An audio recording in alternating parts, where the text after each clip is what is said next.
He said, lotion up them knuckles. He said, well, my knuckles are actually pretty decent. Please don't do that. No, this is really working for me. Nothing's working? Right, well, tonight, guys, we want to talk to you guys. With everything going on in the world right now, inflation's high, things are tight. We want to talk about ways that we can sort of make ends meet and sort of incorporate food gardening into that process. I always tell people, when you start gardening, you're not going to necessarily save money by growing. That should not be the number one objective when you start a garden, because you're probably, when you add up all your costs, you're not going to make money the first year, and then you're not going to the second year, maybe the third year. Maybe you might never actually make money. What you're going to make is some really good fresh food, and maybe try some varieties you might have a chance to try ever again without gardening. But what are your guys' thoughts on gardening and making ends meet in general?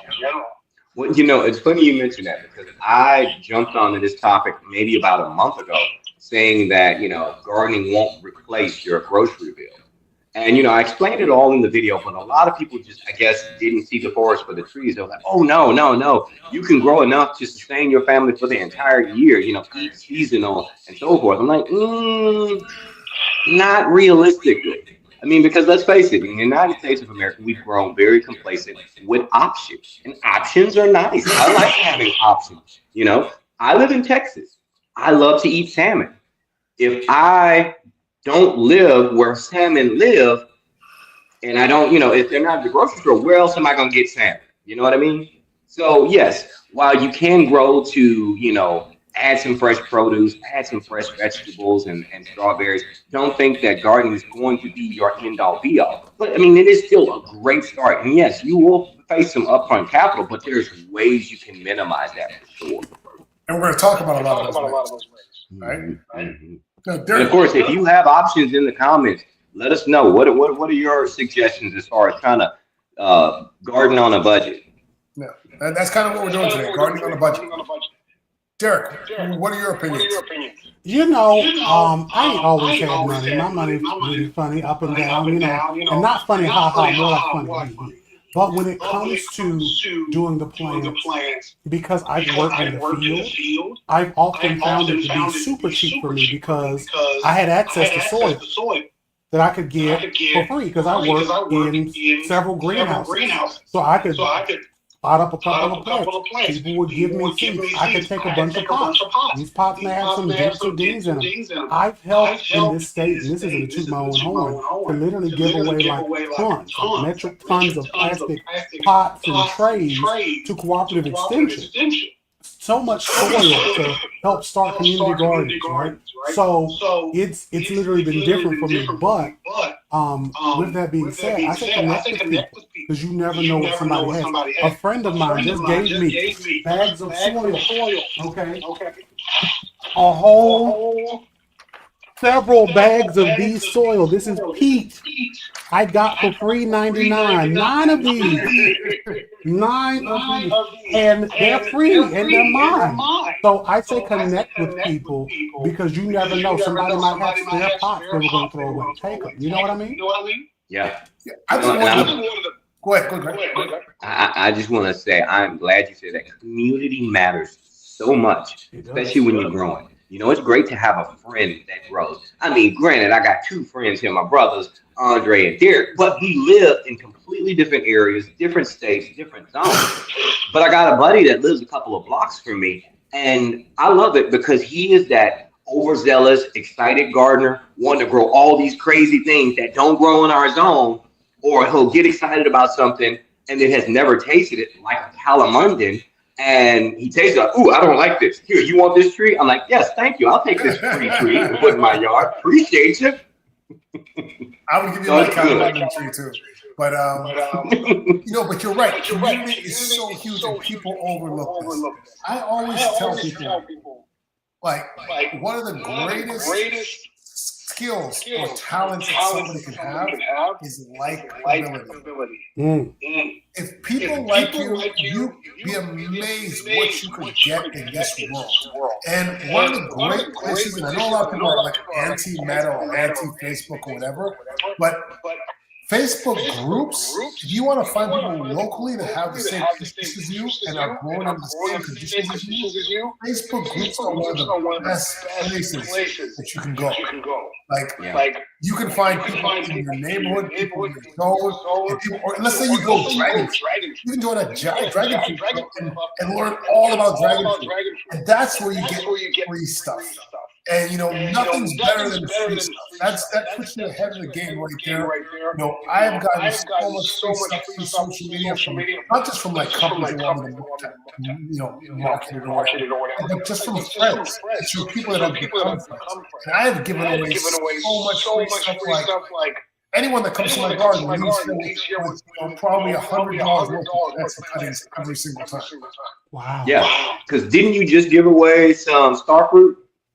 Yeah, give away star fruit, give away all kinds of things. If you come to my house this time of year, you're always going to get star fruit. You might get some dragon fruit. You might get some bananas. You're going to get something. You're going to get lots of plants. Because cuttings cost nothing to give. But if you go to the ministry and try to buy cuttings of longevity spread or whatever, you're paying $10 a piece for most of those. And I think there's something to really say, like cuttings really cost nothing. Like, for me to take just my time and effort, but for me to really take that chance and to make a cutting on my plant and to be able to give that away to people. It's really a beautiful thing. And I think with all of us who are able to have these things, whether it's houseplants or not, we ought to be able to give away any of these cuttings we have, like pothos or anything like that, your ZZs that take a while. You give away all these fruit trees because Andre has about 5,500 acres. But when you are doing all of this, you should definitely be able to keep your retain on hand, because this is something that you need. Because what's the purpose of giving away a plant to the people if your plant gets sickly because you ain't taking care of your tools, your shears and stuff? It cleans, it lubricates, it stops rust, and it sanitizes, and it's made with oregano oil, right? So be sure you check this out. You can get it on retainspray.com, amazon.com, and walmart.com. I want all of you to put Retain in the comments so they know we are here with them today.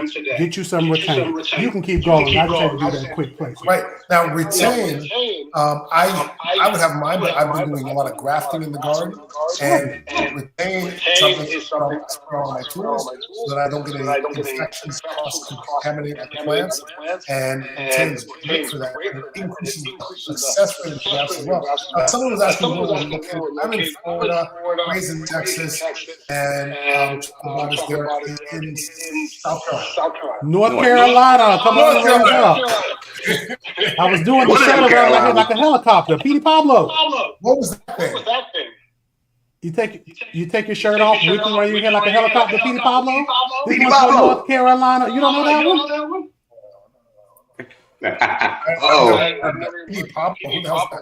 It's okay. Y'all, one day when I meet Andre, I'm going to kidnap him and force him to eat catfish, watermelon, and we're going to play. We're going to play more of that Petey Pablo's greatest hits. And Petey Pablo and the man I'm trying to think of, who, he has a lot of great hits. Mark Morrison, Return of the Mac. We're going to play them back to back because there's so many great hits. But the one great hit you would never think I would play from Mark Morrison would be Return of the Mac. We're going to play that and the Petey Pablo all day. Please do. Please do. Petey Pablo. Do some homework. There you go. Petey Pablo. He might as well have been like the congressman of North Carolina in the 2000s. It's okay. You look it up. All right. Someone asked, how do we control ants? Due to growing. I think it depends on what kind of ants you have. I think a lot of ants don't really need controlling. There are some ants that need controlling. Exactamundo. The fire ants, I would go and look at the big box stores and garden centers, and I would be sure to get a granular pesticide, right? But I don't have children, and I don't have animals, so I don't have anything to worry about. Now, if it's in your raised beds, you might not have something that's You might not. You certainly might not want to use a pesticide, but diatomaceous earth, great diatomaceous earth. You can sort of take a shovel and kind of stir up that nest and just dust it with some diatomaceous earth. Now, whenever I make a video about diatomaceous earth, there's always going to be somebody that says, "But it kills butterflies and bees and blah blah blah blah blah blah." Well. I think all the butterflies and bees that live in a fire ant nest are already dead. It's a Pixar movie, Andre. You just haven't seen it yet because all the ants. It was called A Bug's Life, and the ants was living with the butterflies and the spiders, and that's what it is. Gray, you seen that one, didn't you? But now she said that they're actually that's one thing. But if you dump it on the ground on a fire ant nest, I don't think there's going to be a ton of incidental, what's the word? Casualties or whatever. Yeah, collateral damage.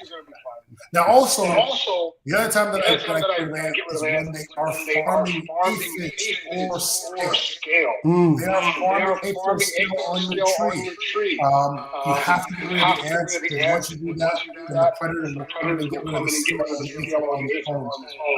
And that I use like terrible adhesive barrier around the trunk of the tree so the ants can't get up and down the tree, and that's the problem. Yeah, but now she said that there are black ants, and if they're not doing any of those things, if they're not harming aphids, and if they're not fire ants, and they're not really causing any problem, they're actually good to have in your raised bed or garden because they will break down organic matter and leaf matter too. Yeah, and unless some people do go through anaphylaxis, so if you're like afraid, then definitely do those things. And I know a couple of home remedies, people will often suggest grits. I can't really see comments anymore, but people may suggest grits sometimes. Uncooked instant grits. So I've heard the uncooked don't work. I've heard that the regular do work and don't work. But for whoever uses it, whenever you put a grit in there, for some reason the ants don't like it. I've heard both work. I've not used. Actually, I have used them personally, and it was uncooked, regular like original grits. Borax and sugar works as well too. Oh yeah, they do. You can actually make a slurry out of the sugar and borax and a little bit of water in a cap. That will work as well because they'll be attracted to the sugar. They'll take the borax back to the mound and KO the whole mound. But I want to know who's talking about Anthony Hamilton. What about Anthony Hamilton? I love some Anthony Hamilton. Is he from North Carolina too? I don't know. Charlene might be, but I think it was probably because he was trying to get rid of ants. Anthony Hamilton. You know what I'm talking about? Anthony, I got you there. Anthony. I'm picking up what you put down. I like that. So wait a minute. So King the Craft said, Andre not knowing Petey Pablo feels so on brand for him. He does. Oh, he's from Charlotte. What song does he sing? This one's from North Carolina. Come on and raise up. Take your shirt off. You don't know that one? Raise around your hair like a helicopter. Never heard that in my room. That was like his main hit. That's his best hit? That yeah, it was like in the early 2000s. All right. I mean, he's no Anthony Hamilton. You know, we could talk about Charlene coming from where I'm from, you know. We've gone down a rabbit hole. I don't know. You some people are odd collection. Now, with that being said, we were going to tell you about some crops too and things that you can grow that if you really are trying to grow on a budget. I'm going to give you one of my favorites to grow, and that is lettuce. And we're talking about like our loose leaf lettuce. Like this is Freckles lettuce. This is one of my favorite lettuce. Let me show everybody. This is one of my favorite lettuce. It has freckles on it. It has a sweet taste to it. But the reason why I say lettuce is because this doesn't take up a lot of space, right? So you can grow these in containers. And our friend who was saying they're up in Wisconsin and can't grow anything right now because it's snowing and it's winter, you can grow these in a windowsill. You can easily put these in a windowsill and you can grow them. And the cool thing about them, in about 30 days, you can have baby greens. In about 45 days, you'll have a full set of greens. If you succession plant them, meaning plant them out every 2 weeks, you can keep that crop rolling. So this is an easy one to make some quick return on your investment. And you don't have to put a lot of money into it. Don't need a lot of space or soil. Lettuce is a winner for me. And you can grow lettuce hydroponically easily too. And there are some relatively inexpensive ways that you can set up a hydroponics. You can Google them online or look on YouTube, and that's a way that you can kind of have salads at least for most of the year. Yeah, definitely. That's a great one. And the other thing a lot of people don't do is and even in terms of selecting food, like a lot of times people will look down on canned foods, frozen foods, like frozen vegetables and canned vegetables. And canned and frozen vegetables can be just as nutritious as fresh vegetables that you grow yourself. Most of those things are flash frozen immediately after harvest. And there's no nutrients or no loss of significant nutrients. And a lot of times people think that if something's not the best thing that it can be, that it's automatically bad. So, you know, for a lot of people, frozen canned vegetables are way better than having no vegetables at all. You know, I got to tell you about frozen vegetables. Okay, got time for a quick story? Yeah, sure.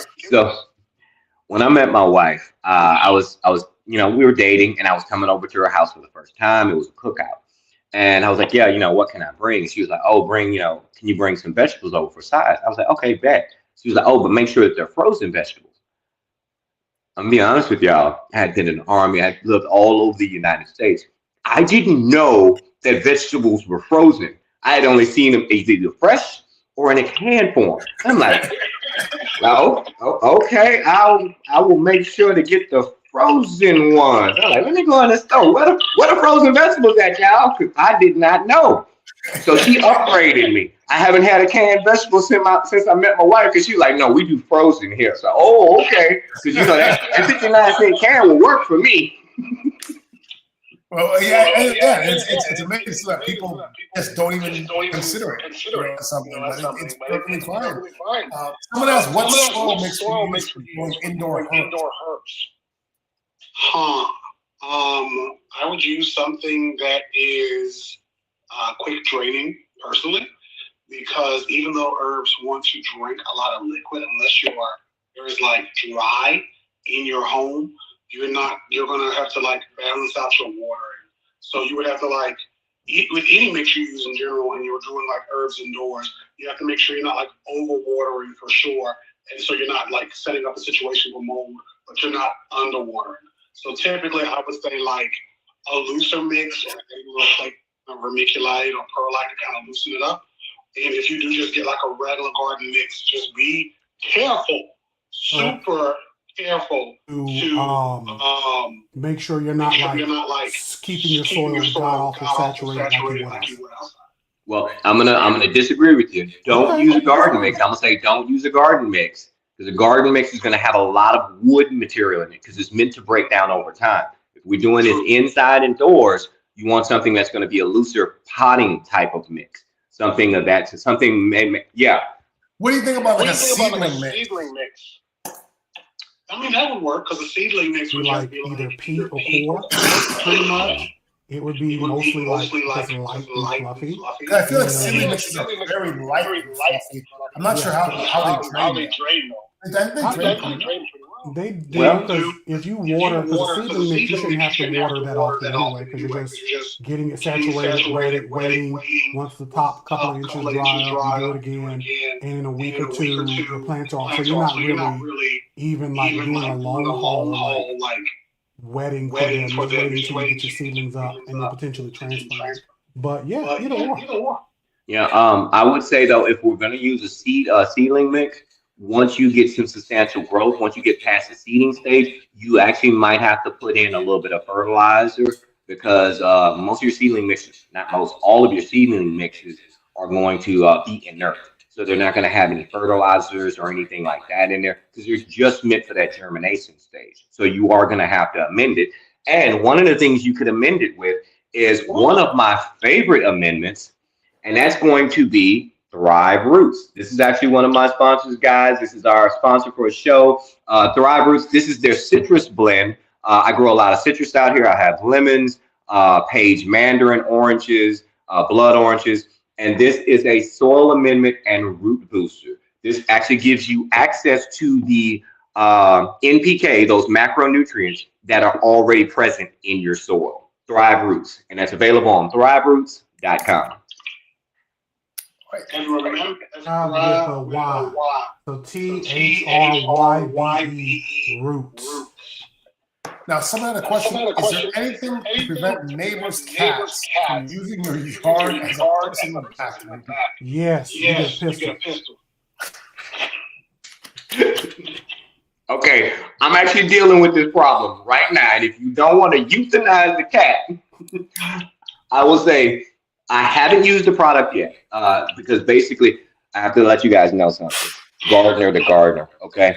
So my wife is in charge of the budget because she has to tell me weekly how much I can spend, because if not, I'm gonna be going by fruit trees like every single week.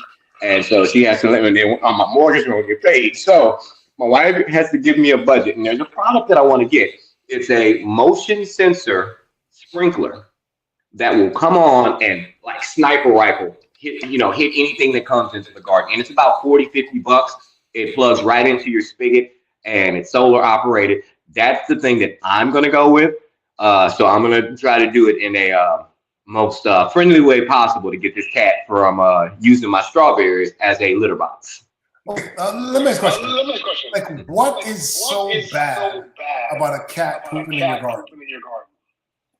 It's not bad.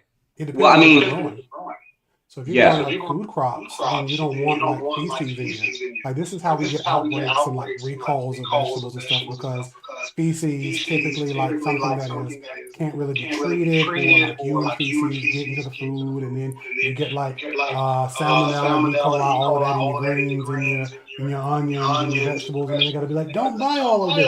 Like when you have them just pooping all over your stuff, that shifts how you have to really like take care of your food.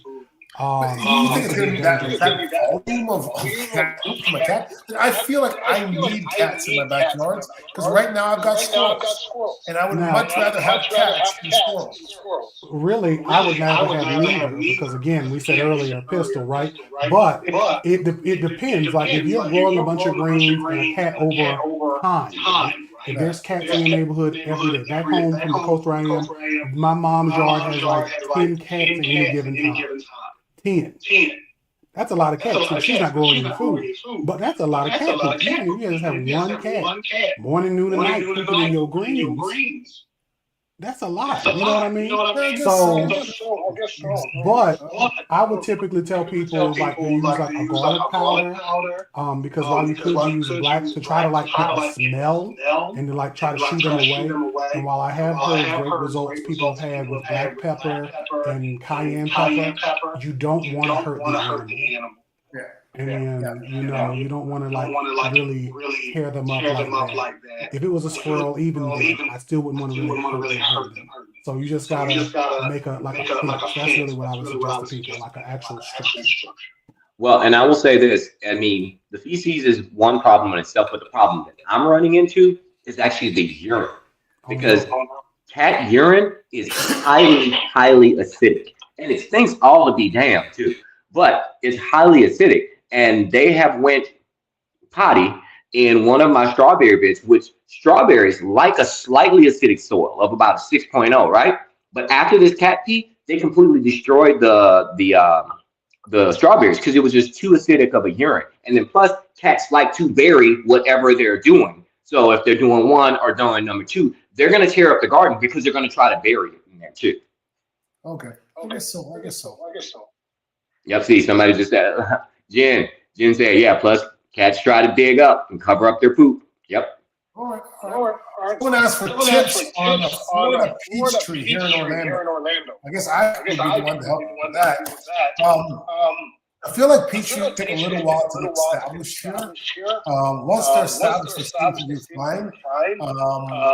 You have to get the varieties that have low chill hours, because we don't have enough chill hours for most types of peaches. There are some like the Florida Prince. There's a few other varieties that are like unique to Florida, or developed for Florida, and those are probably the best varieties to use. But I found that it just takes time for the trees to mature. But once they're mature, it is pretty decent. As long as they're getting full sun, they can be productive here. Hey, what's your nursery called? Is it A Natural Farms? It's not my nursery. But I do visit a natural farm fairly regularly. They are not a sponsor of the show yet. So they will be unnamed. Okay. Got it. We love to see it. Well, the reason why I was mentioning it, though, is because a local nursery would probably have varieties that do well in your specific zone, as opposed to going to like a big box store. Because I'm not against big box stores, but big box stores are going to basically sell you whatever they have. A nursery is going to have something that actually works well in your zone. Because like Andre is saying, if you try to grow like a Georgia peach or something down there, you might have difficulty because they require more chill hours. And for the most part, the big boxes will have a lot of local stuff, but sometimes they'll have things that are just sort of, selling this all over the country. Yeah, I mean, it's a mix, because they're not going to necessarily tell you, like, these are local, and these are just what we got. You just put anything in there, and you buy it, and I'll take your money. Yeah. Plus, they won't be knowledgeable, too. And that knowledge makes the difference. I mean, you go to a nurse, and you ask them, hey, what do I need to do to grow this plant? And they can read you off like the whole entire Texas Master Gardener handbook, so they're knowledgeable. So Melvin asks, Melvin says, get a mechanical cats for your garden. Yes, I'm gonna spend a couple $1,000 on robot cats. You don't want a robot out in your garden helping you out? And now the other thing is, a lot of times we can grow leftover food stuff that we have. Everybody knows about the green onion. And that's a way to cut down on the food bills as well too, is to recycle the things that you are growing.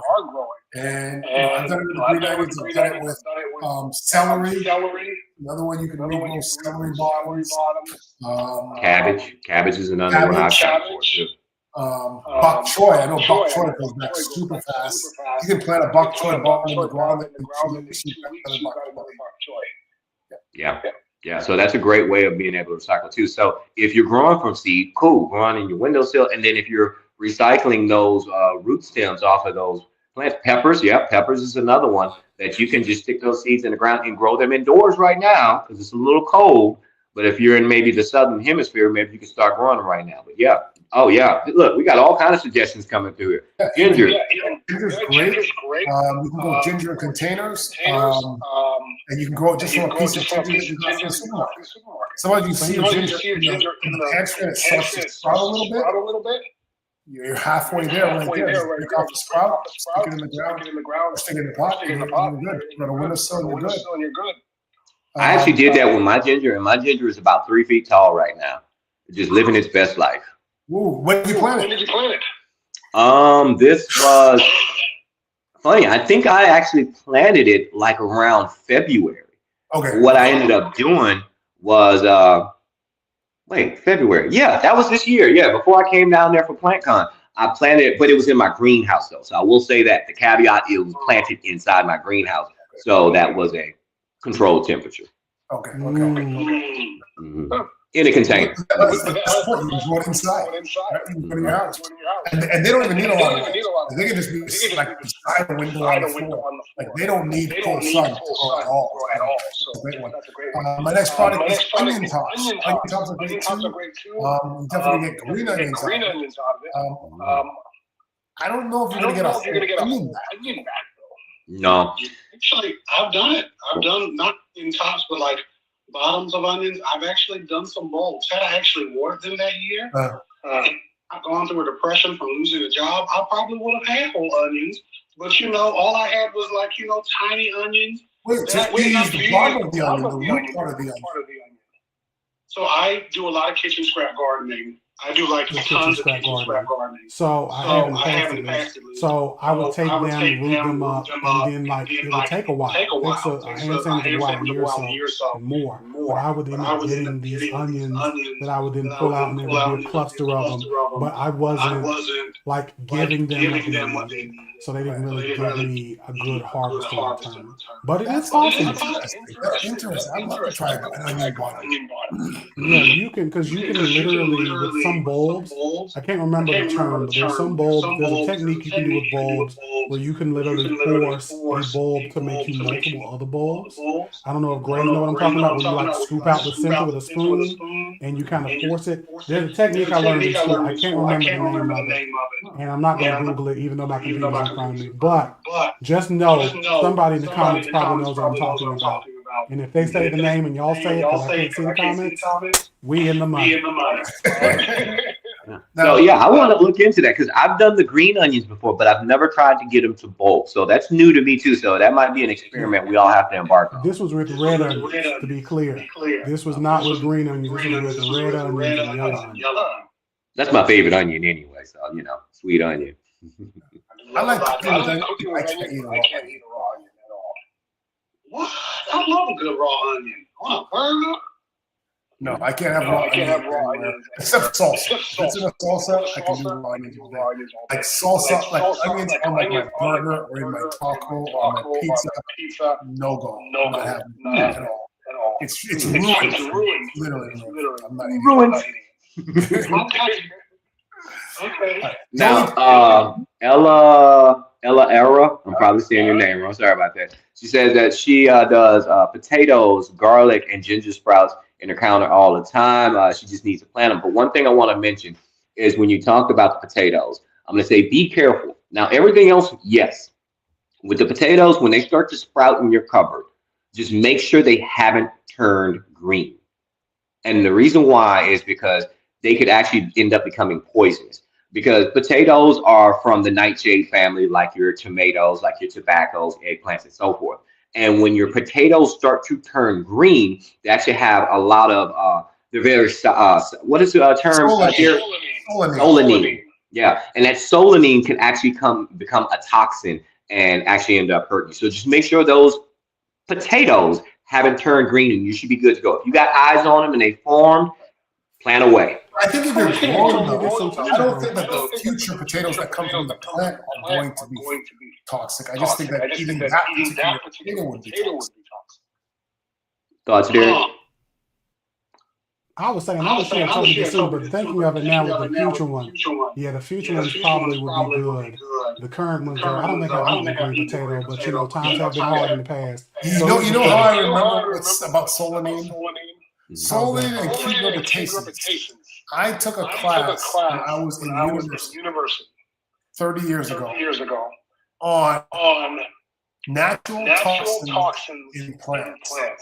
And that was one of the things we learned. Solanine in the potato, cucurbitaceans in the cucumbers, and it was one of the ones. That's the only thing I learned from the whole class. Wow. 30 years ago, and that Howard education is still doing good. That was an undergrad. That was an undergrad. That was undergrad when he was at Hillman. Hillman. See, looking for a different world. What we got? Someone said, on YouTube. All right, cool. Oh, yeah. Cool. Check it out. I did have raw onions one time. I was in Mexico, and I got a taco, and they cut up the raw onions so fine that I was like, you know what? I'm just gonna eat this thing. I'm just gonna go eat it like a goat, just shove it down my throat. And it actually didn't taste terrible because there was no texture to the onions. It was so fine.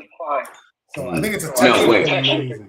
You need to rewind because I've heard of your term goat eat, but that is a new term. I think you need to explain to Derek because he is looking like, wait, what you did? What the onions? Now, I skipped over goat eating because I'm like, what does this man eat? That's what I'm thinking. Like, this is why he's so thin, because he eats nothing. Like, he eats absolutely nothing. But no, goat eating, you know how a goat can pretty much eat anything, right? Even poison ivy. Yes. So I feel like there are times in life where something might be in front of you, and you just have to go eat. You just have to mash it up, get it into your stomach, regardless of what the taste of it is. And I've also sort of extended that to be sort of an emotional thing as well, because sometimes in life, there may be situations that you hate, but you just got to go eat that emotion. You just have to get it down. You better preach, Pastor. The Church of Goat Eating. I like it. You gotta go The Church of Goat Eating. Gotta go eat it. Yeah. Wowzers. Now, someone in the comment, our friend Gardening with Phil, asked about raw lima beans. Like, would you ever do a raw lima bean? I didn't know people ate them. I hadn't heard it either, but Gardening with Phil, he about to tell us. What is this garden? Where does ricin come from? Does that come from? Ricin comes from castor beans. Castor beans. So you get castor beans and you try to process it, the oils yourself. You have to be careful because I think ricin can be dangerous. In the same way like foxglove, you have to worry about digitalis or digitoxin, something like that. Get you something. But someone said we're badly on Facebook. I didn't even know we were on Facebook. Are we on? Yeah, I didn't know we were on Facebook. It's probably the YouTube because remember, Derek's audio isn't working, so I can't have y'all in my head. I'm wearing headphones, but for some reason my Bluetooth won't connect to anything. Why does it say Facebook? I don't know why they said Facebook because I don't think we are. It is on YouTube. Are raw lima beans toxic? I'm not sure. There are a lot of foods that are toxic to you cook them. Lima beans toxic. But speaking of beans, while we're looking that up, I was going to mention that's another quick crop to grow too. It's an easy crop with a lot of returns. Are your beans, your like your bush beans, for instance, that don't necessarily need to pole up and everything. You get your bush beans in there, you can get a really quick return on them with very minimal effort, very minimal money. I mean, honestly, Andre, can't you just go to the grocery store, grab a bag of beans? You don't have to buy seeds. You can just buy $1 bag worth of beans, and boom, you have over 500 beans that you could plant, right? Exactly. You don't have to buy bean seeds. Beans in a bag that are dried, those are bean seeds. Like literally, you can just get that planted. I'd probably soak it maybe in a few hours, plant it in the ground, bam. You're gonna have beans. And you can have all kinds of beans growing, and whichever ones sort of outshine the other ones, those produce the most. When I plant beans, I'm somewhat reckless with beans because bean seeds are cheap. So pretty much I'll plant a bunch of beans and I'll crowd them, I'll put different beans together with other beans, and whatever beans win, those are the beans I'm gonna get the most of. And beans are great for your soil too. And they're super great for your soil too, because they're nitrogen fixers, so they add nitrogen back into your soil. Exactly. Most of the time, I plant beans is usually as a cover crop, just to get my soil regenerated and make sure the soil is not empty during the off season. And beans are so good for you in general as well. Now I do have to say this real quick. Now I do have to say this real quick about the beans. They do contain a cyanide precursor, right? It's called linomarin, which converts into cyanide, right, when it's chewed or damaged. However, from what I'm doing a quick Google on, in most cases it has like half the amount that's required to kill a human, and in most cases your cooking process would make that better. Andre, though, I got a question for you. How do you prepare your lima beans? It's funny because I was going to follow up with another question too. Lima beans. I mean, I basically any bean, I basically cook like red beans. It's Louisiana in me. Everything's gonna be cooked like red beans. So I'm gonna have some bay leaf in there. I got my Tony Chachere's. I'm a pescatarian, so there's no ham hock or turkey or anything in there. But yeah, I basically cook everything like it's red beans because that is my favorite bean. Red kidney beans and lentils. Now lentils, I will do a little different, because I'm gonna make a lentil soup. But for the most part, every bean gonna be cooked like red beans. What about you? Andre, how you be making your beans? I don't really make beans. My wife does beans, but I like her lentils. She makes really good lentils. Whenever she makes beans, my wife is a pescatarian, so she doesn't eat meat. She only eats fish. Yeah. So she makes beans, and I love beans when she makes them. But when I make them, when she makes them, I'm definitely going to put some sweet and spicy on them. This is my sweet and spicy pepper sauce here. It's made with all natural ingredients, 8 different fruits and vegetables. It comes in hot, not so hot. And this month, up until Thanksgiving, it's buy 2, get 2 free. We've never done that before. We're celebrating our 1-year anniversary of the pepper sauce. Buy 2, get 2 free at AndreTheFarmer.com. You also get it on Amazon. You get on Amazon, you don't buy 2, get 2 free. So go to the website, buy 2, get 2 free. First time we've ever done it. Check it out. All right? And definitely put it on your red beans and rice and your cornbread. You get you some Andre the pepper sauce. It's gonna hit. It's gonna stick to your bones. Y'all for sunflowers. I've seen a guy who does chaos gardening. I can't remember his accountant's name, but he'll do like bags of beans. He'll just throw them around, and bags of bird seed, because the bird seed has sunflower seeds, and then he'll use that for that. Have y'all tried that before? No, I'm a little too organized for chaos gardening. Yeah, I'm saying, well, just even in general, using bird seed. I've done it with peanuts. Oh, peanuts. Yeah, I've done that before too. Yeah, you said you've done it with peanuts. Yeah, raw peanuts. Just let the squirrels plant them. Then you get peanuts, sprouts patched up. I'm gonna try it with the peas. I like that. Because having peas pop all throughout the garden is just really cool. I'm gonna get a bag, a big bag of like mixed peas, dried peas, from the grocery store, and I'm gonna just throw handfuls around each of my trees. See what pops up. Go for it. I love it. Now, when I forgot my train of thought. Like as I was speaking, ooh, I'm getting old. I was about to say something, and the words just escaped my brain. So carry on, gentlemen. Come back to you. So I think, as we're talking about, Lentils are very good. so and I think as we're talking about gardening on a budget, and we're talking about using the Facebook marketing, using your resources. Remember, like the Dollar Tree and the Family Dollar, they exist, and you can get stuff for cheap. Like Walmart, you go to the clearance section of them, or that little Target center place that people go to sometimes. You go to the clearance section of them, and you can sometimes be surprised the plant stuff you find for cheap. Fertilizers for cheap at the Dollar Tree, at the Family Dollar, at the Dollar General. Things I got like bottles of all the fertilizer I use for cheap. Yeah. Now let me just say one thing. Sucre, I don't know the rest of it. She'll support her brother, but she likes Louisiana hot sauce. I was going to make one thing clear. This is not hot sauce. This is a pepper sauce. Hot sauces are 3 ingredients. They're cayenne peppers, vinegar, and salt. This has 8 different fruits and vegetables in it. This is not a hot sauce. It's a pepper sauce. It's a little bit different. It's a lot. It's a completely different. You can have this, and you can have your hot sauce. They're not competing with each other. They're not. Use both of them. You're trying to make a civil war with the hot sauces and the pepper sauce. Don't do it. All right. There's a question here. I have a pin. I started how do you unpin that? I started a patio garden. Unpin. Oh man, is it gone now? Oh yeah. Sorry. Whoever asked the question about the patio garden.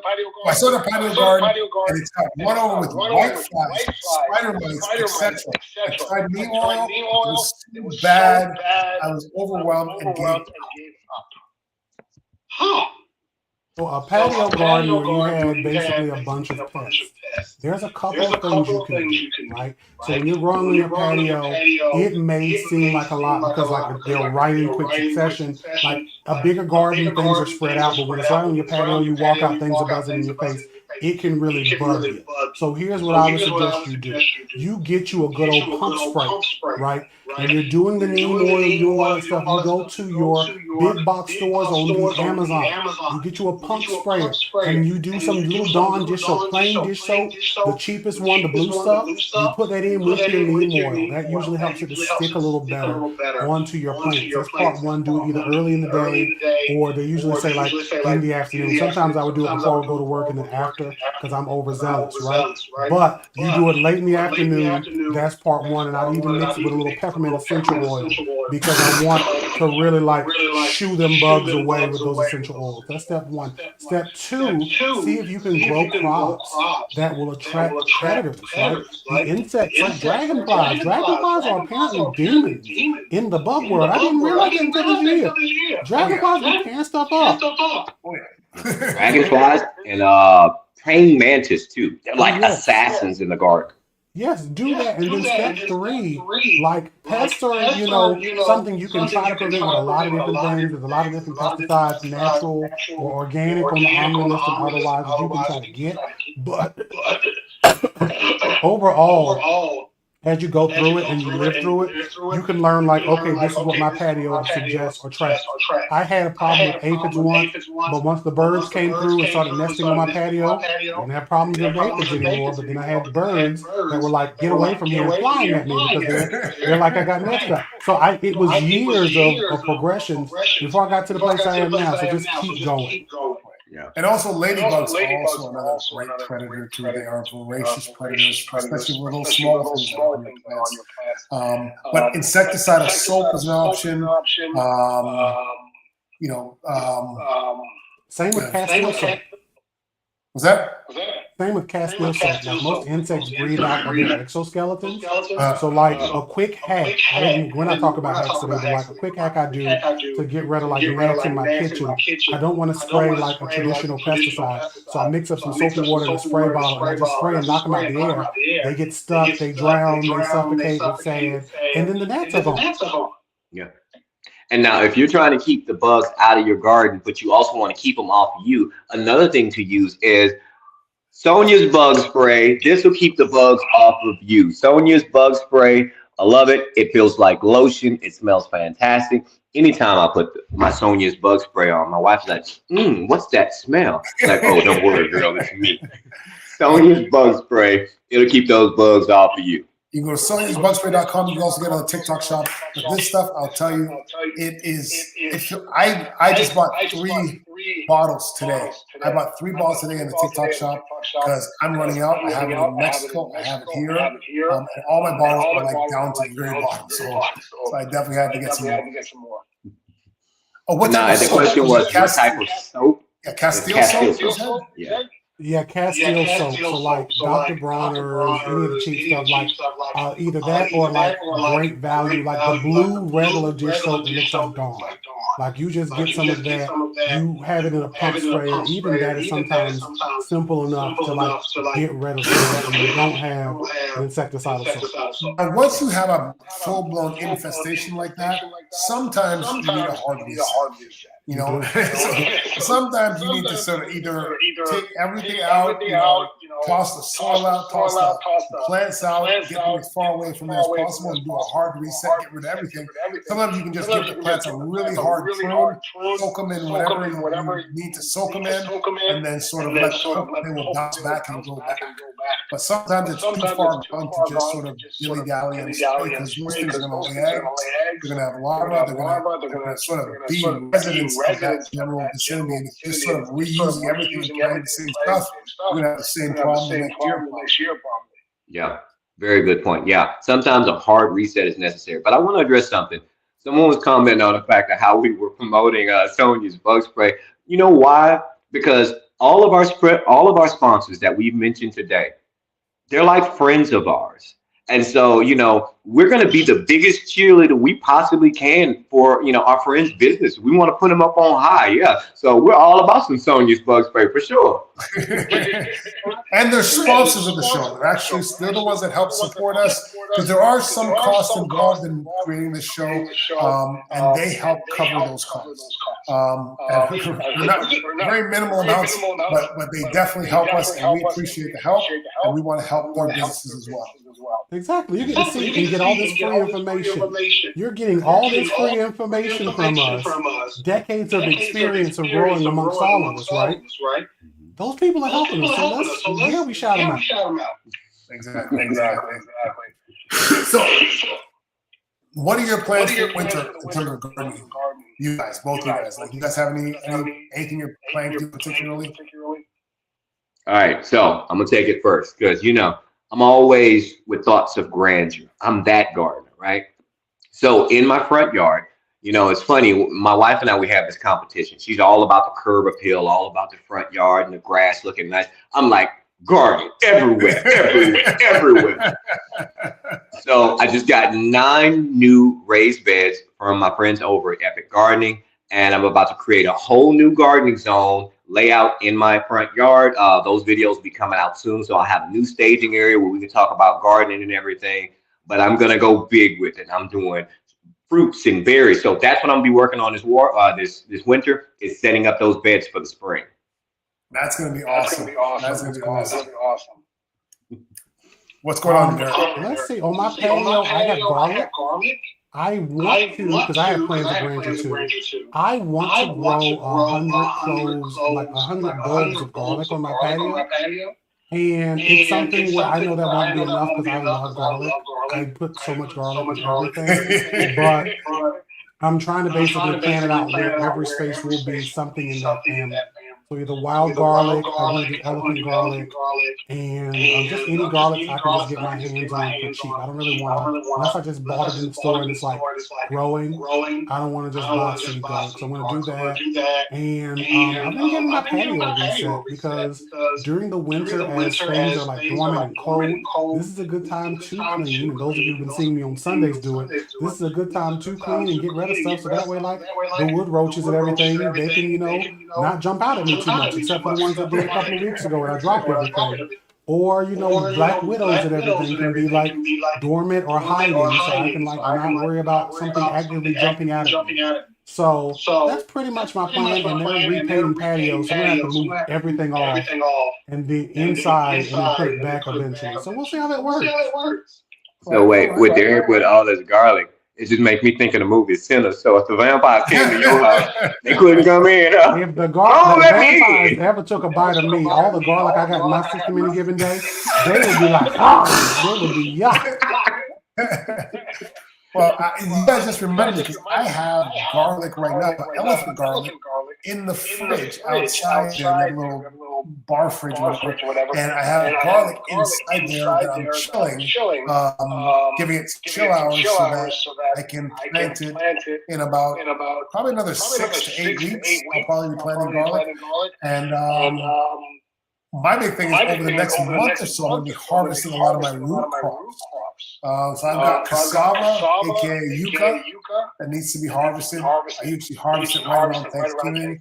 I've got yams, and I've got some malango, dasheen, as well in the ground that needs to harvest. So that's going to be, I'm going to be doing this for months, and then I'm going to be prepping because this spring I will be moving a lot of trees to a new property.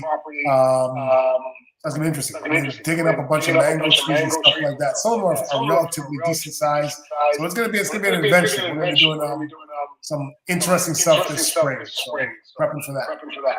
Nice. I like that you said that about the garlic though. That hard neck variety that you have, the elephant garlic. You're getting those cold stratification hours going on because garlic has to have that. And being out in Florida where it doesn't get cold enough, you stick it in the fridge, you can get that the cold hours you need so that you can plant those bulbs. Exactly, because most places plant garlic in the fall and they go through winter and it gets cold underground. But here it doesn't get cold underground, and if you plant it without doing that here, you'll get it to grow up, but it won't bulb at the bottom. It'll just be your one little egg to have green onions, which is it's interesting and it's cool to have green onions. Garlic chops. You mean garlic chops? Because I've never grown elephant garlic, and I do have a cold, guys. Any secret cold remedies? Let me know. It's actually getting better. I'm on the tail end. Today's the best day so far, but it's starting to annoy this cough and congestion. Just annoying. I'll give you my garlic tea recipe, and he'll tell you, but I'm not going to tell everybody. But I'll give it to you. What? Oh, you what? A garlic tea recipe. Okay, that sounds delicious. You use your elephant garlic. Don't do me like that. I make good stuff. Don't do that. Ooh, I don't eat onions raw. I don't eat watermelon. I don't eat nothing. And you say that sounds delicious. Listen. It's not that I don't eat watermelon. It's just that watermelon's kind of neutral. Yeah, you got to chill it before you plant it. If you live in a warm climate, you have to chill it before you plant it. You want to give it about, I'd say probably like 10 to 12 weeks in a fridge before you plant it. Yeah, because what you're trying to do is you're trying to simulate winter for it. Some dasheen and some callaloo. Well, it's funny because Trinidadians call dasheen leaf callaloo. Most of the Caribbean calls amaranth callaloo. But now, somebody also said honey. I have to ask you guys. Okay, so we're talking about weird things that we don't eat, right? So I'm gonna share some with y'all. I don't like the taste of honey. I keep trying honey. No. Derek, you gotta take back everything you ever said about me because that's ridiculous. I don't like honey. Actually, I can keep both of them because that is terrible. No. Honey? How do you not like honey? It's too thick and viscous. It has a specific taste. There's an aftertaste. All right. As a younger man, there was this specific album from the Ohio Players. And the name of the album was called Honey. And I love that album. But when I became an adult, I'm like, ugh, honey, that's too much. I don't like the taste of honey. I tried putting it in my teas. I'm like, no on the honey. You tried all the flowers and everything. You're like, no, okay. Local honey, fresh organic honey, garlic infused honey. Like, we messed up a good batch of garlic to put it with this honey. Oh, it's ridiculous. Hold on. Someone gave me the recipe. They said there's this ginger, garlic, red onion, lemon, cayenne pepper, honey. The whiz up in the Nama juicer, drink it, knocks out a cold. You know, the funny thing is, everyone's got a remedy that knocks out a cold quick, and yet people still have colds. Like, you know, you would think that once somebody had the ultimate recipe, because I've had various combinations of that kind of thing.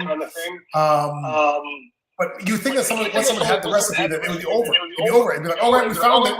You know, we're done. We're done with colds. But okay. Oh yeah. Guava leaf, sugar, dish, lemongrass, soursop.